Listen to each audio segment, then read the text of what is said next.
데이터로 세상을 이해하는 시간, 데이터 세상 속으로. 지난 한 주 사람들은 무엇에 관심을 가졌을까요? 구글 트렌드를 통해서 그 해답을 알아봅니다. 네, 지금 제 옆에는 새로운 얼굴 나와 있습니다. 이창원 기자님 나와 계시고요. 안녕하세요. 네, 그리고 트렌드 큐레이터죠. 우리 아나운서도 나와 있습니다. 네, 안녕하세요. 자, 그럼 5위 키워드부터 살펴보겠습니다.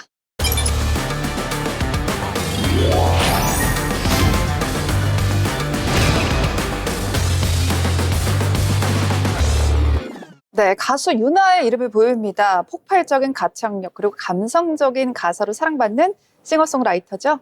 네, 지난해 히트곡 사건의 지평선, 혜성, 기다리다, 비밀번호 486 등 싱어송라이터로 주목을 받고 있는 윤하가 5일 팬카페를 통해 깜짝 결혼 소식을 발표했습니다. 예비 신랑은 비연예인으로 3월 말 결혼식을 열 예정인데요. 비공식 결혼식을 진행할 예정이라고 합니다. 네, 팬카페에 쓴 자필 편지로 직접 그 마음을 전달했다라고 하는데 팬들의 반응은 어떤가요? 네, 팬들은 진심 어린 축하와 응원의 메시지를 보냈는데요. 앞으로도 반려가수로서 효도하겠습니다 라는 윤하의 편지에 이제는 윤하가 행복할 차례, 반려가수라니 역시 윤하다 등의 응원의 반응이 이어졌습니다. 네, 반려가수다라는 이제 독특한 단어를 쓰면서 팬들과 윤하 사이 어떤 끈끈한 정 같은 것이 느껴지는데요. 윤하뿐만 아니라 요새 연예계 결혼 소식 너무 많죠? 네, 2025년 웨딩 시즌을 맞아 연예계에도 축제 분위기가 이어지고 있습니다. 개그계 대표 커플 김준호, 김지민, 공개 연인 배우 이장우, 조혜원, 혼성그룹 코요테, 가수 에일리까지 결혼 소식을 전했습니다. 꽃피는 봄입니다, 여러분. 모두가 행복한 결혼이라는 결실 맺기를 바라겠습니다. 그러면 계속해서 다음 키워드로 한번 넘어가 보도록 하겠습니다.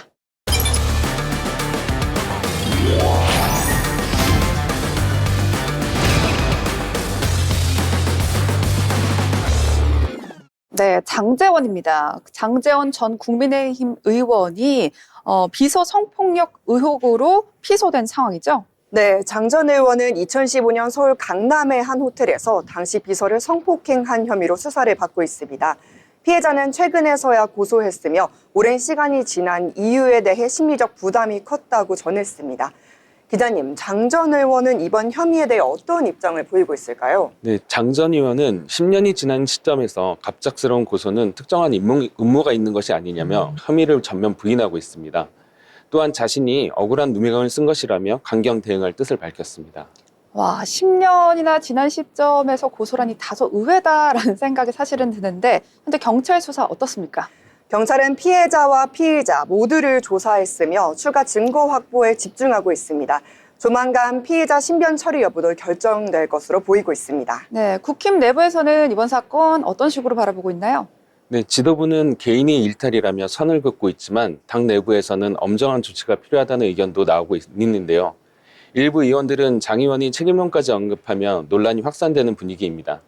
해당 비서는 의원실 소속으로 근무한 인물이라 인사관리 소홀 책임이 제기될 수 있습니다. 이번 사건과 관련해서 뜨고 있는 단어가 또 하나 있습니다. 피해자다움이라는 건데 이게 무슨 뜻인가요? 네, 전문가들은 성범죄 피해자들이 즉시 신고하지 않는 경우가 많다는 점을 지적하며 신고 시점을 문제 삼는 것이 2차 가해로 이어질 수 있다고 경고하고 있는데요. 특히 피해자에게 적극적으로 저항해야 한다는 사회적 통념이 여전히 강하다는 점도 문제로 지적됩니다. 성범죄 피해자의 신고 시점이 아닌 피해자의 목소리를 존중하고 공정한 조사가 이루어지는 것이 무엇보다 중요합니다. 네, 말씀하신 대로 피해자 보호는 제대로 이루어지고 있는 상황인지 궁금합니다. 네, 경찰은 신변보호 조치를 검토하고 있고 법률 지원도 진행 중입니다. 여당 대변인이 피해자를 향해 왜 문재인 정부 때는 참고 계셨느냐고 말한 것이 뒤늦게 확인돼 논란이 일고 있습니다. 2차 가해가 오히려되고 있는 상황인 만큼 시민단체들은 철저한 보호를 촉구하고 있습니다. 네, 10년이 지난 뒤에 이루어진 이번 고소 사건, 뭐라고 쉽게 단정짓기는 조금 힘들어 보입니다. 귀추가 주목되는 사건이고요. 계속해서 3위 키워드 살펴보시죠.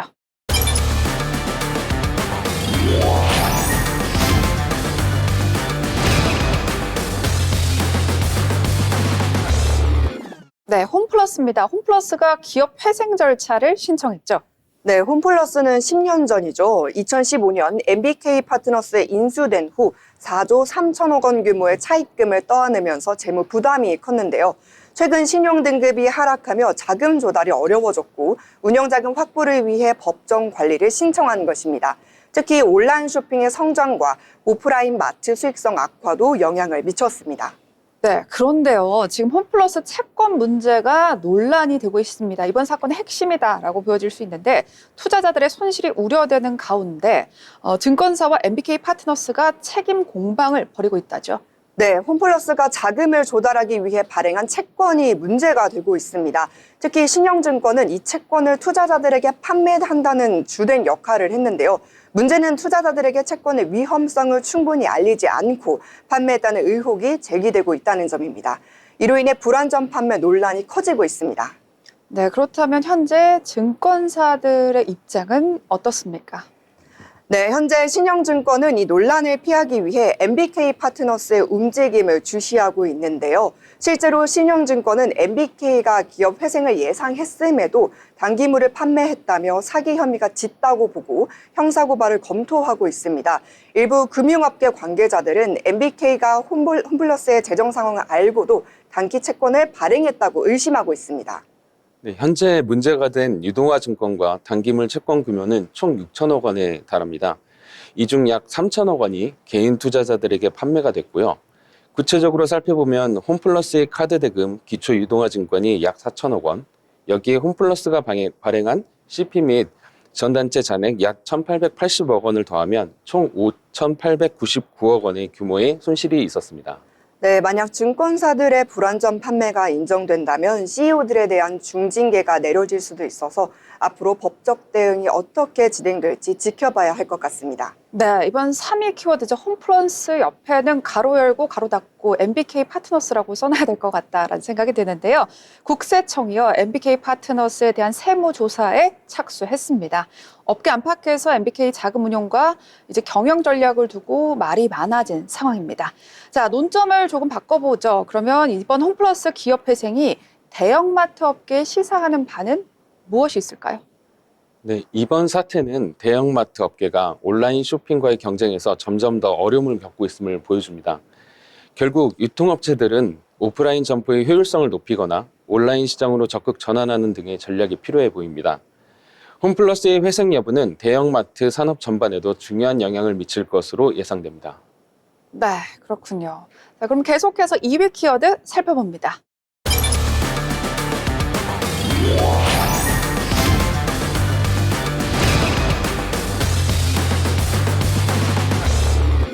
포천입니다. 최근에 영화에서나 볼 법한 정말 황당한 사건이 벌어졌죠. 어느 날 갑자기 하늘에서 공대지 폭탄이 떨어지는 일, 포천에서 있었던 일 자세히 한번 설명해 주시죠. 네, 지난 7일 발생한 전투기 훈련 중 오폭이 발생했습니다. 공대지 미사일이 민간 지역에 떨어지며 142가구 이상이 피해를 입었는데요. 공군의 KF-16 전투기 2대에서 폭탄 8발이 비정상적으로 투하되었고 사고 직후 29명의 부상자가 발생했으며 일부는 중상 상태입니다.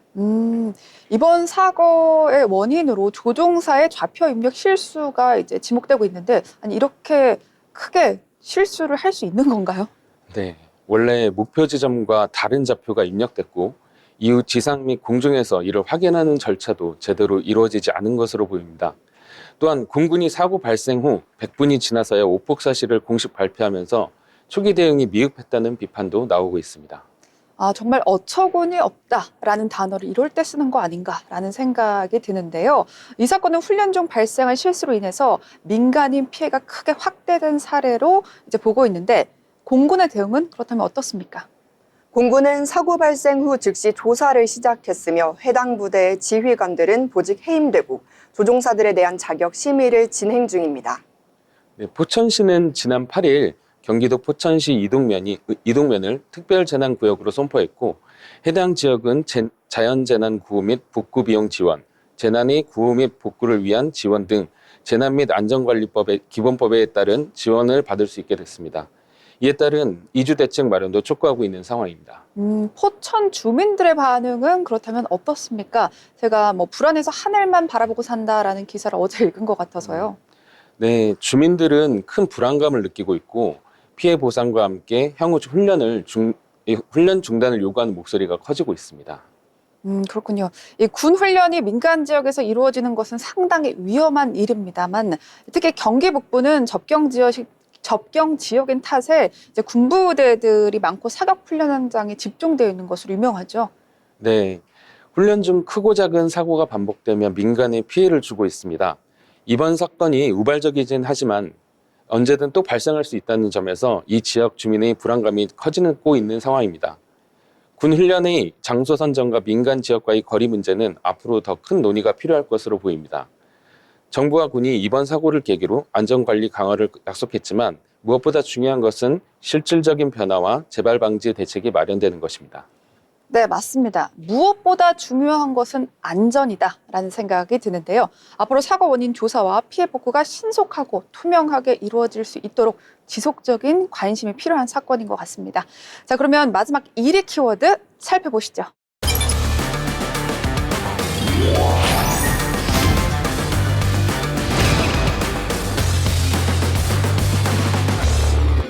네, 이 키워드 나오지 않을까라고 다들 예상하셨을 것 같은데 윤석열 석방입니다. 지금 석방 결정에 대한 법원과 검찰의 입장이 상반되고 있죠. 네, 법원은 윤 대통령의 구속이 불법적이며 재판에 참석할 수 있는 상태라고 판단해 구속을 취소했습니다. 또한 대통령이 직무를 수행하는 데 어려움이 없다고 판단했는데요. 반면 검찰은 윤 대통령의 석방에 대해 깊은 유감을 표명했습니다.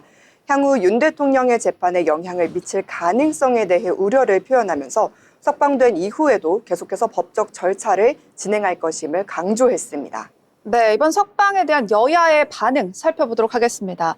여당은 법원의 합리적인 판단이라면서 수용했고요. 반면 야당은 특혜 석방이다라고 하면서 강하게 반발하고 있는 상황입니다. 이러면서 결국 갈등이 더욱더 심화되는 모양새인데요. 네, 특히 법원이 구속 기간을 시간 단위로 계산하고 체포접부심 시간을 포함하는 새로운 방식으로 판단한 점이 논란이 되고 있는데요. 조국 전 대표는 검찰총장이 항고를 포기한 것에 의문을 제기하며 이번 결정이 내란죄 재판을 지연시키고 극우 세력을 부추길 것이라고 비판했습니다. 네, 그렇다면 민심은 어떻습니까? 석방 후 서울 도심에서는 찬반 집회가 열렸었는데 일부에서는 윤 대통령의 석방을 환영하는 목소리가 있었고 또 일부에서는 극심하게 반발하는 그런 목소리들이 있었는데요. 어떻습니까? 네, 여당은 헌법재판소의 탄핵 기각을 요구하며 압박을 가했고요. 야당은 구속 취소 책임을 묻기 위해 검찰총장에 대한 탄핵을 추진할 방침을 밝혔습니다. 이로 인해 정치적 분열이 심화되고 민심은 양극화되어 대통령 탄핵을 반대하는 집회와 촉구하는 집회가 동시에 열렸습니다. 윤석열 대통령 탄핵에 국민 절반 이상이 찬성하는 여론조사 결과를 한번 보시죠. 리얼미터에 따르면 응답자의 55.6%는 탄핵을 인용해 파면해야 한다고 답했습니다. 또 탄핵을 기각해 직무에 복귀시켜야 한다는 의견은 43%였습니다. 석방이 헌법재판소의 탄핵 심판에 영향을 미칠지에 대한 관심도 커지고 있습니다. 네, 그렇다면 이제 민심 저희가 한번 여론조사로 알아봤고요. 해외 외신 반응은 어떻습니까? 주요 외신들은 한국 정치의 중대한 변곡점이라며 긴급 보도했습니다. 미국과 유럽 언론은 법원의 독립성과 정치적 파장을 집중했는데요. 뉴욕타임즈와 로이터는 내란죄가 대통령의 면책 특권을 벗어난 형사 혐의 중 하나라고 이야기했습니다. 가디언과 NHK는 윤 대통령이 한국에서 최초로 현직 대통령으로 기소된 사건이라며 특히 이번 사건이 한국 내 전국 불안 요소로 작용할 가능성을 주목하고 있습니다. 네, 윤 대통령은 석방되었지만 탄핵 심판은 여러분 진행 중입니다. 앞으로 사법 절차와 정치적 상황 면밀히 저희가 한번 지켜봐야 될 것 같습니다. 지금까지 국내 트렌드였습니다.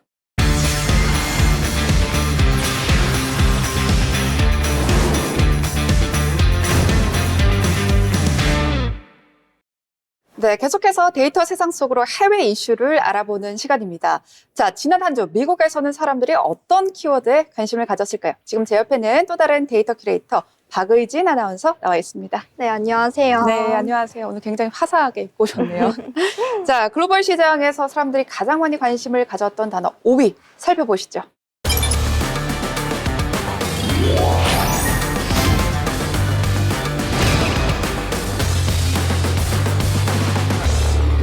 네, 2025 세계 여성의 날이라는 키워드입니다. 이제 우리나라에서도 상위권을 차지했던 키워드인데요. 여성의 날이라는 것이 벌써 100년이 넘은 행사라고요. 네, 지난 8일 세계 여성의 날이 117주년을 맞이했습니다. 여성의 날은 1908년 미국 뉴욕의 여성 섬유 노동자 15,000여 명이 시위를 진행한 날인데요. 이때 미국 여성 노동자들의 구호가 바로 우리는 빵을 원하지만 장미도 원한다라는 구호였습니다. 빵은 생존을, 장미는 인간다운 삶을 의미합니다. 네, 여성들이 단순한 노동자가 아니라 존엄한 인간으로서 살아갈 권리가 있음을 상징하는 구호가 됐고요. 현재까지도 세계 여성의 날에는 빵과 장미가 중요한 상징으로 사용됩니다. 그런데 여성 노동자들이 시위를 했다라고 말씀하셨는데 이 시위를 하게 된 계기가 궁금합니다. 네, 당시 열악한 근무 조건에서 근무하던 작업장에서 화재가 발생했습니다. 이때 숨진 여성을 기리며 미국 여성 노동자들이 걸기한 것을 기념하기 위해 제정됐습니다. 유엔은 1975년을 세계 여성의 해로 지정하고 3월 8일을 세계 여성의 날로 기념했습니다. 맞습니다. 미국 곳곳에서 다양한 행사가 열렸다라고 들었는데 특히 휴스턴과 로스앤젤레스에서 특별한 행사가 열렸다고요? 네, 여성의 업적 조명과 성평등을 촉진하는 행사가 다양하게 이뤄졌습니다. 휴스턴에서는 미술관 특별 전시를 했고요.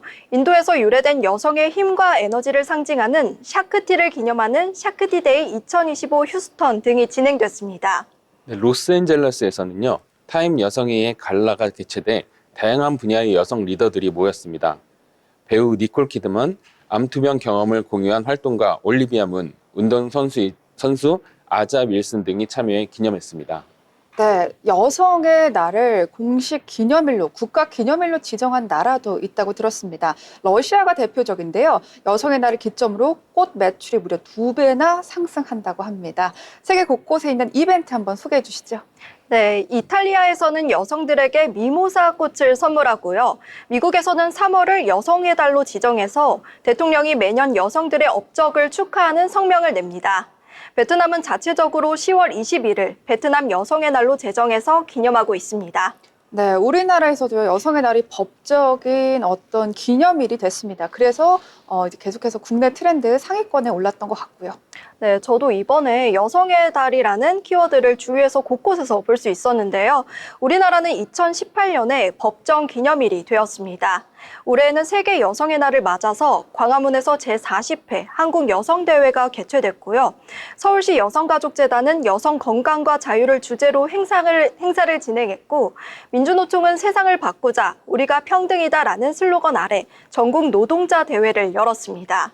그렇군요. 그렇다면 여성의 날이라는 것은 결국 여성의 인권을 위한 날이 아니라 여성 노동자의 인권을 위한 날이다라고 이해하시면 좋을 것 같습니다. 자, 그럼 계속해서 4위 키워드 살펴보시죠.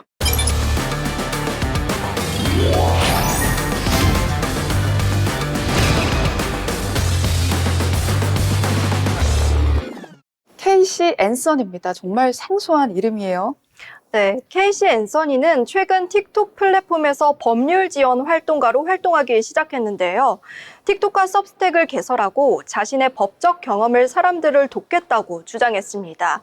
참고로 서브스택은 개인 뉴스레터를 작성하고 구독자들에게 이메일로 제공하는 방식으로 운영되는 유료 구독 플랫폼인데요. 이런 활동이 논란이 되면서 구글 트렌드에서 케이시 앤서니가 상위권으로 오르게 되었습니다. 사실 사람들을 도와주는, 법률적으로 도와주는 긍정적인 일인 것 같은데 왜 이 키워드가 논란이 됐을까요?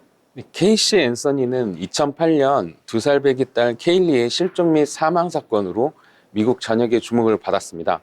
딸이 실종된 후에도 파티를 즐기고 무책임한 행동으로 파티맘이라는 별명을 얻었고요. 2011년 딸 케일리 살인 혐의에 대해 무죄 판결을 받았습니다. 그 결과로 대중들은 크게 분노했습니다. 네, 이 사건 이후에 미국의 일부 주에서는 부모가 자녀의 실종이나 사망을 즉시 신고하지 않을 경우에는요, 중범죄로 처벌하는 케일리법 제정을 추진하는 등 사회적 영향을 미쳤습니다. 네, 케이시는 이렇게 말을 했습니다. 무죄 판결을 받았음에도 불구하고 사회적인 분위기가 여전히 나를 유죄로 몰아가고 있다라고 이야기했는데요.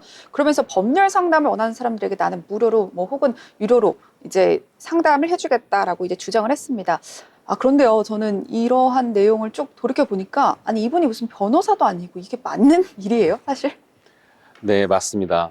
K씨를 바라보는 비판적인 시각이 가득합니다. 일부 대중과 전문가들은 케이시 앤서니가 자신의 악명을 이용해서 경제적 이익을 취하려 한다고 주장했고요. 아까도 잠깐 언급을 했습니다만 선스택 뉴스레터는 유료 구독 모델을 지원하는 플랫폼인데요.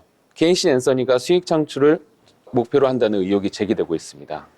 그렇군요. 이제 종종 미국 트렌드를 보다 보면 어처구니 없는 키워드가 올라오는 것 같은데요. 오늘이 바로 그런 경우가 아닐까 싶습니다. 케이시 앤서니의 법률 지원 행보가 과연 사람들을 위한 선의의 행동일지 아니면 돈벌이 수단일지 계속해서 지켜봐야 될 것 같고요. 3위 키워드 살펴보겠습니다.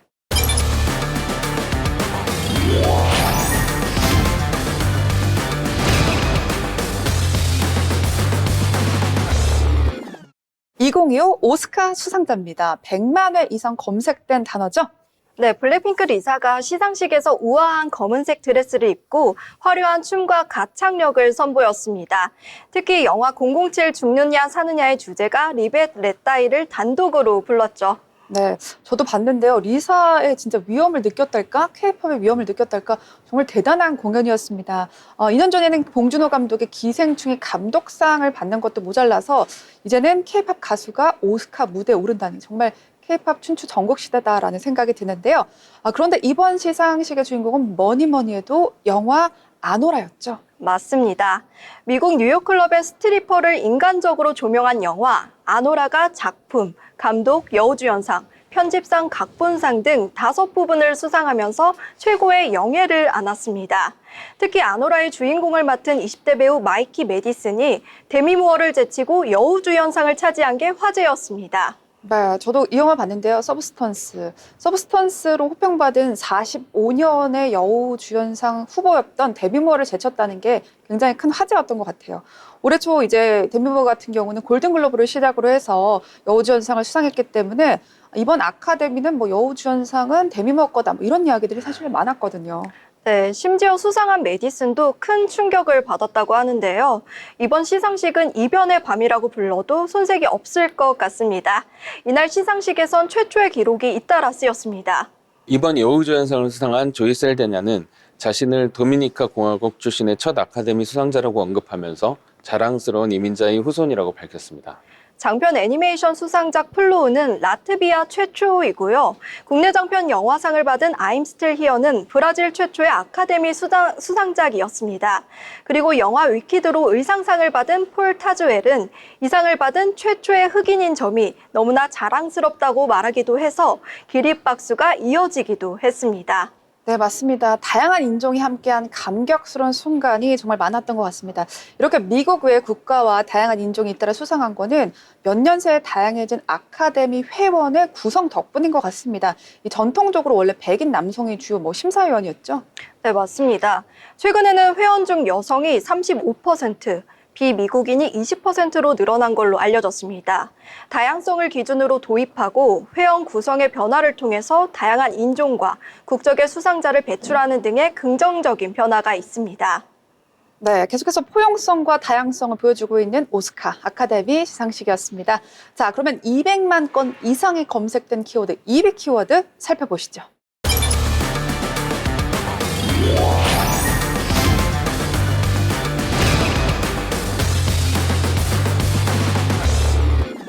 앤지 스톤입니다. 빌보드에 올랐던 힙합 가수죠? 네, 앤지 스톤은 미국의 유명 가수인데요. 최초의 여성 힙합 그룹 중 하나인 더 시퀀스의 멤버였고 이후에는 솔로 활동을 이어갔습니다. 대표곡으로는 블랙 다이아몬드, Wish I Didn't Miss You가 있습니다. 미국 대중음악 시상식 그래미 어워즈에서도 3차례 노미네이트가 되기도 했습니다. 네, 대표적인 흑인 여성 R&B 가수였다, 또 힙합 가수였다 이렇게 볼 수 있을 것 같은데 그런데 좀 특이한 키워드 차사고라는 단어가 보여요. 네, 앤지 스톤이 향년 63세의 교통사고로 사망했습니다. 지난 1일 새벽 4시 몽고메리에서 공연을 마치고 돌아가던 중 마주오던 트럭과 충돌했다고 합니다.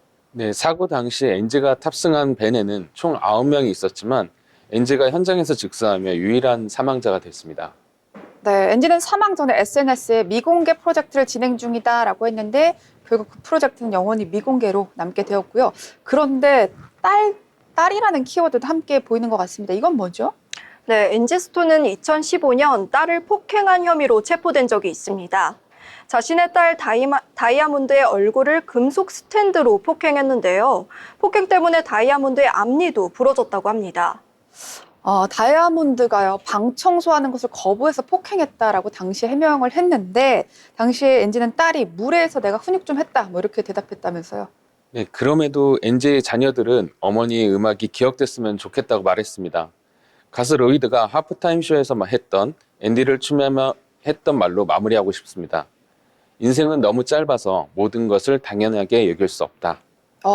인생은 너무나 짧아서 모든 것을 당연하게 여길 수 없다. 정말 심장에 박히는 그런 말입니다. 자, 그럼 마지막 1위 키워드 살펴보시죠.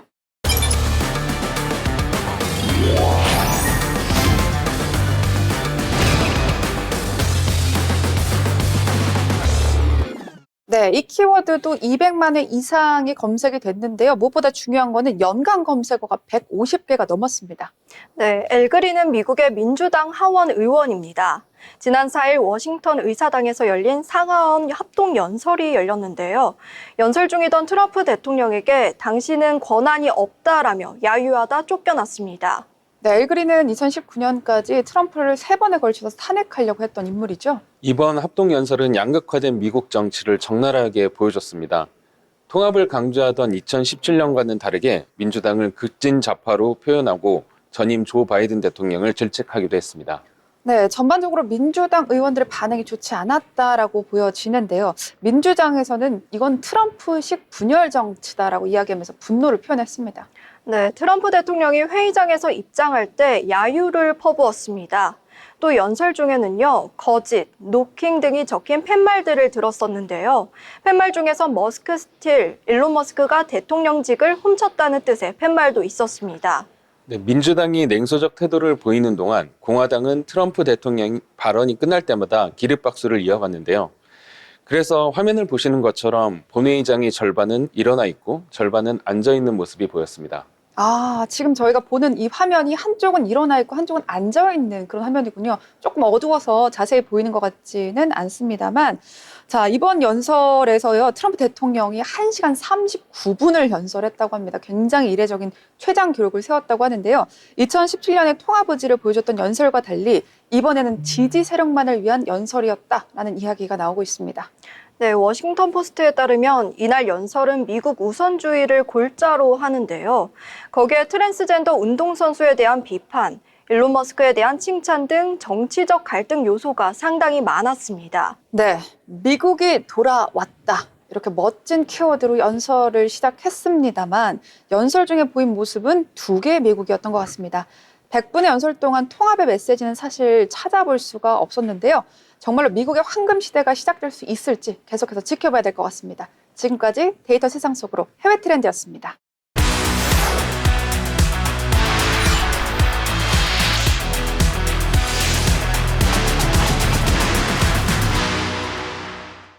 네, 취재수첩의 이창원 기자님, 오늘은 어떤 내용 준비해 오셨나요? 네, 요즘 이상기후, 기후위기 이런 말들 많이 들으시지 않나요? 네, 맞습니다. 지난해도 마찬가지만 최근 들어서 뭐 폭설, 폭우 이런 이야기들이 참 많고요. 그때마다 자주 등장했던 게 이상기후라는 단어인 것 같은데 3월 1일에는요, 여러분 낮 기온이 18도까지 올랐고 또 어떤 날에는 눈이 내리기도 해서 이게 뭐야? 3월 날씨야? 저는 이렇게 생각을 했었습니다. 그래서 당시 2주 전 방송에 국내 트렌드 1위 키워드가 내일 날씨였습니다. 100만 건 이상 검색됐었죠. 네, 맞습니다. 많은 전문가들이 기후 변화의 위험성을 지적했고요. 이에 대한 대비가 필요하다고 강조하고도 있습니다. 네, 그렇습니다. 앵커께서 말씀하신 폭우, 폭설이 이제 대표적인 이상기후 현상이죠. 그리고 많은 분들께서 아직 직접적으로 체감하고 있지 못하시지만 지구 전체적으로 봤을 때 해수면 상승이라든지 기온 변화 같은 것이 네. 이제 크게 변하고 있는 상황이고요. 이런 기후 변화로 자연재해 등이 증가하면서 환경 전문가들이나 미디어에서 현재 인류가 기후 위기 상황에 직면했다고 표현하고 있는 상황입니다. 네, 이상기후 현상이 아직 와닿지 않고 있어서 더 위기 상황을 인지하지 못하는 것 같아요. 당장 작년 2024년이 우리나라 113년 관측 이래 가장 더운 해로 역대 최고 기록을 경신했다고 합니다. 네, 올해는요, 4월부터 11월까지 여름 같은 날씨를 보일 것이다라고 말한 기후 전문가의 이야기도 있었습니다.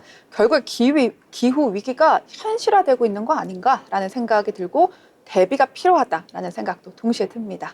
네, 맞습니다. 기존의 기후 문제가 사람들의 경각심을 높이는 정도의 수준에서 논의되고 관련 정책들도 선언적인 수준을 넘지 못했던 것과 달리 최근 들어서는 신속하고 실질적인 논의가 필요하다는 목소리가 점차 높아지고 있습니다. 말씀하신 것처럼 기후위기가 빠르게 현실화되면서 실제 생존의 위협이 되고 있다는 느낌을 강하게 받고 있기 때문인 것으로 보입니다. 요즘에는 기후위기라는 단어가 환경 분야 외에도 경제, 산업, 사회 등 다양한 분야에서 중요한 화두로 자리 잡고 있는 것 같아요. 맞습니다. 전 세계 국가들과 기업들도 기후 위기에 대응하기 위한 정책이나 새로운 대안들을 내놓고 있는 상황인 것 같습니다. 네, 그렇습니다. 특히 탄소 배출 문제는 이미 전 세계적인 주요 어젠다가 됐고요. 친환경 정책, 기후테크 등은 각 국가와 기업의 생존과 직결되는 시대가 됐다고 봐도 무리가 아닌 것 같습니다. 이런 상황 속에서 탄소 발자국에 대해 말씀을 나눠보면 좋을 것 같아서 관련 내용을 한번 준비해 봤습니다. 네, 탄소 발자국. 지금 보이시죠? 초록색 들판에 말 그대로 발자국 표시가 총총총 이렇게 나와 있는 너무 귀엽습니다. 최근 미디어에서 자주 등장하는 단어인데 그런데 조금 개념이 아리까리해요. 이게 무슨 내용이죠? 네, 탄소 발자국, 영어로는 카본 풋프린트인데요. 말 그대로 우리가 일상생활에서 배출하는 온실가스의 총량을 의미합니다. 개인뿐만 아니라 기업, 국가 단위에서도 측정되고 기후변화 대응의 핵심 지표로 활용되는 개념입니다. 근데 놀랍게도 탄소 발자국 개념은 1990년대 후반부터 본격적으로 등장하기 시작했습니다. 최근에 생긴 개념이 아니네요. 벌써 30년 가까이 됐습니다. 그만큼 옛날부터 탄소 배출에 대해서 중요하게 생각하는 것 같아요. 네, 사실 저도 관련 취재를 하면서 탄소 발자국이라는 개념이 오래전부터 논의됐다는 점을 알게 돼서 좀 흥미로웠습니다. 탄소 발자국은 등장 이후 전 세계적인 기후위기 대응과 맞물려 발전해 오다가 지난 2015년 8.5 기후협약 이후에 탄소 배출 감축이 국제적으로 강력하게 요구되면서 크게 주목받기 시작했습니다. 그러니까 전 세계적인 주목을 받기 시작한 지도 10년이 지난 거죠. 2015년 파리 기후협약의 어떤 발단이었다라고 볼 수 있을 것 같은데요. 기업들을 중심으로 나오고 있는 EU의 탄소 규제 강화에 대비해야 된다는 말과 이제 관련이 있어 보입니다. 네, 그렇습니다. 대표적인 규제가 바로 탄소 국경 조정제도 CBAM이라는 것인데요. 종종 들어보셨을 겁니다. 탄소 국경 조정 제도면 탄소를 배출하는 제품은 세금을 내는 건가요? 네, 맞습니다. 내년 그러니까 2026년부터 본격 시행될 예정인데요. EU로 수출하는 제품의 탄소 배출량에 따라 추가 비용을 부과하는 제도입니다. 철강, 시멘트, 알루미늄, 전력, 비료 등 6개 산업군이 우선 적용 대상인데요. 결국 EU 시장에 진출하는 기업들은 생산 과정에서 탄소 배출을 줄이지 않으면 경쟁력을 잃을 수밖에 없는 구조가 되고 있는 것입니다. 뿐만 아니라 유럽 각국도 독자적인 탄소 규제를 강화하고 있습니다. 독일은 탄소세를 도입해 기업들에게 배출량 감축을 강제하고 있고, 프랑스는 재생에너지 투자 확대와 친환경 산업 육성에 적극 나서고 있습니다. 영국 역시 탄소 배출권 거래제도 UK ETS를 운영하며 기업들이 탄소 감축을 실질적으로 실천할 수 있도록 유도하고 있습니다. 그렇게 하면 탄소 감축에 전보다 더 나은 방향으로 나아갈 수 있을 것 같아요. 그런데 유럽 국가들만 탄소 규제에 관심이 있는 건 아닐 텐데 유럽이 아닌 다른 국가들에 대해서는 어떻게 하고 있나요? 우선 미국은 IRA, 즉 인플레이션 감축법을 통해서 친환경 산업에 대한 대규모 투자와 세제 혜택을 제공하며 탄소 배출 감축을 유도하고 있습니다. 이 법안은 지난 2022년 통과된 이후 전기차, 배터리, 태양광, 풍력 등 재생에너지 분야에 대한 대규모 지원을 포함하고 있고, 미국 기업들이 친환경 전환을 촉진할 수 있도록 강력한 인센티브를 제공하고 있다는 것이 특징입니다. 반면에 중국은 세계 최대 탄소 배출국이지만 탄소 중립 목표를 2060년으로 설정하고 탄소 배출권 거래 제도를 도입하는 등 규제를 점진적으로 강화하고 있습니다. 특히 2021년부터 전국 단위 탄소 배출권 거래 시장을 운영하면서 석탄 발전소를 중심으로 기업들이 탄소 배출을 제한하고 있습니다. 또 재생에너지 발전 비중을 2030년까지 25% 이상으로 확대한다는 목표를 내세우고 있고 전기차 산업을 적극 육성하고 있습니다. 이렇게 전 세계 국가들이 탄소 규제 관련 법안을 잇따라 발표하고 시행하고 있는 만큼 탄소에 대한 관리가 중요해졌고 탄소 발자국은 탄소 관리 기준이자 출발점이라고 말씀드릴 수 있을 것 같습니다. 네, 이렇게 정리해 볼 수 있을 것 같습니다. 탄소 발자국은 국가나 기업의 탄소를 측정하는 것이다라고 볼 수 있고 구체적으로 그럼 이게 궁금한데요. 탄소 발자국 어떤 방식으로 측정되고 있나요? 네, 맞아요. 그리고 일상생활에서 배출되는 탄소 배출이 어디서부터 어디까지의 과정이 포함되는지도 궁금합니다.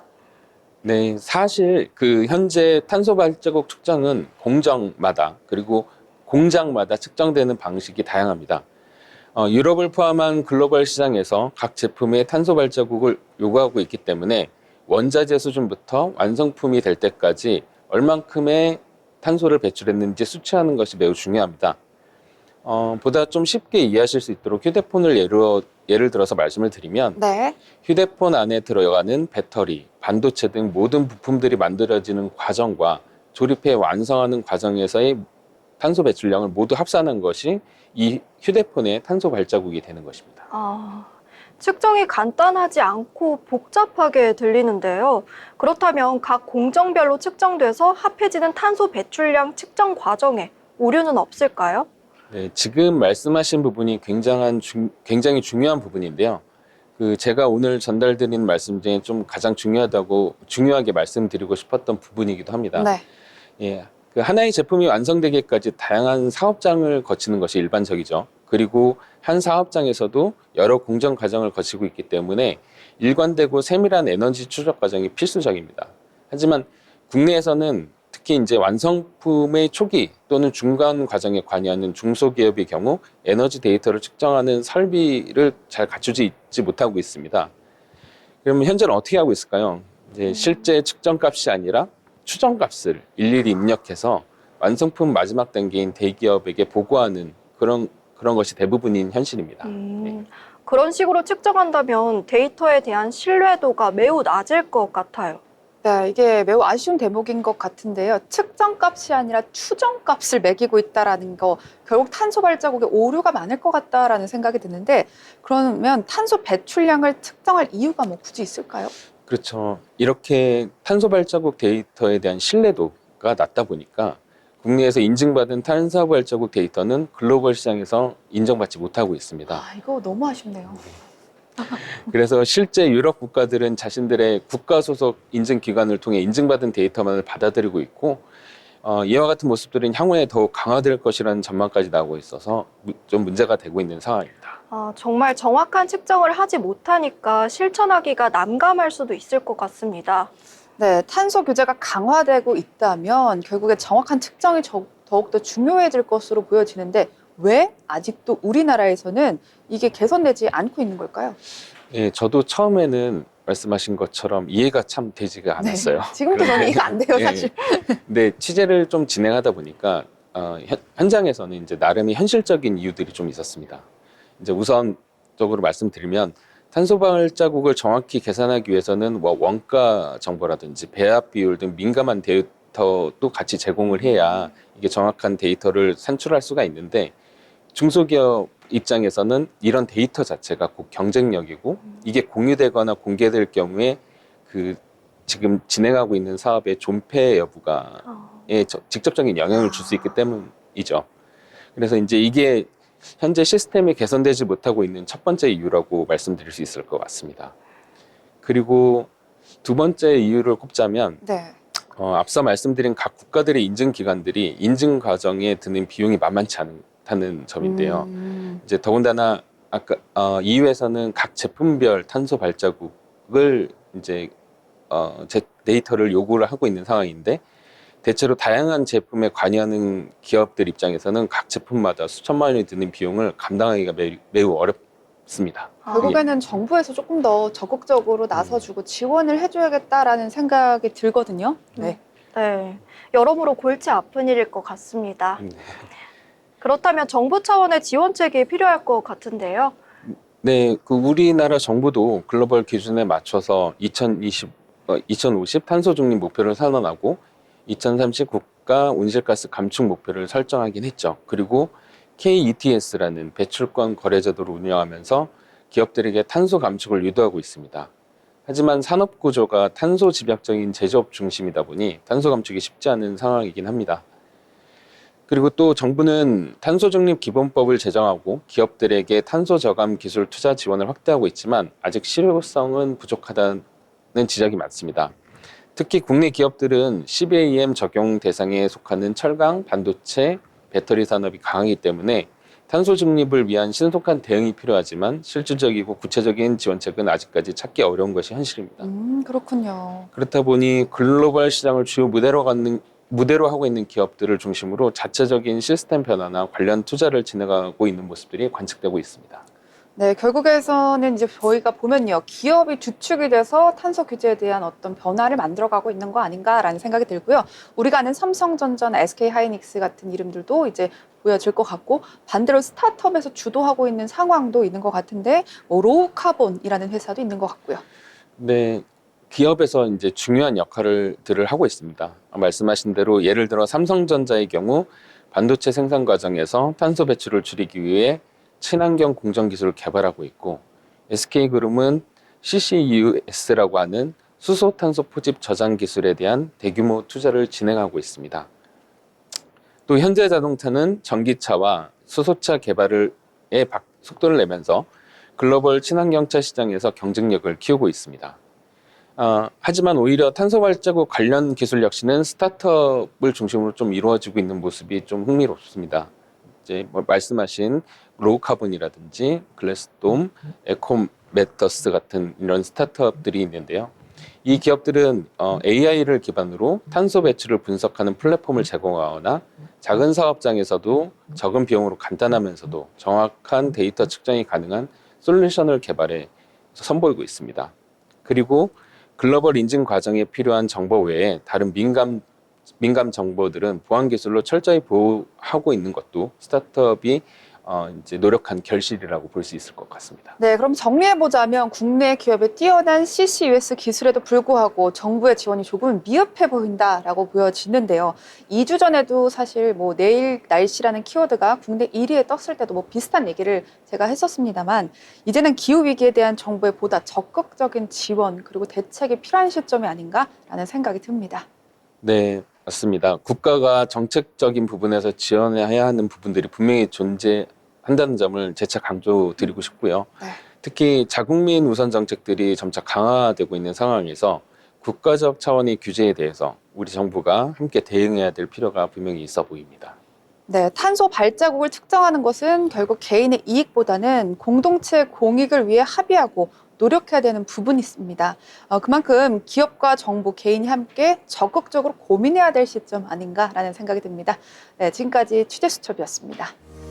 네, 오늘 데이터는요, 여러분 제가 이것을 느꼈습니다. 데이터라는 것이 결국에는 숫자에만 머물지 않는 것이구나라는 걸 느꼈는데요.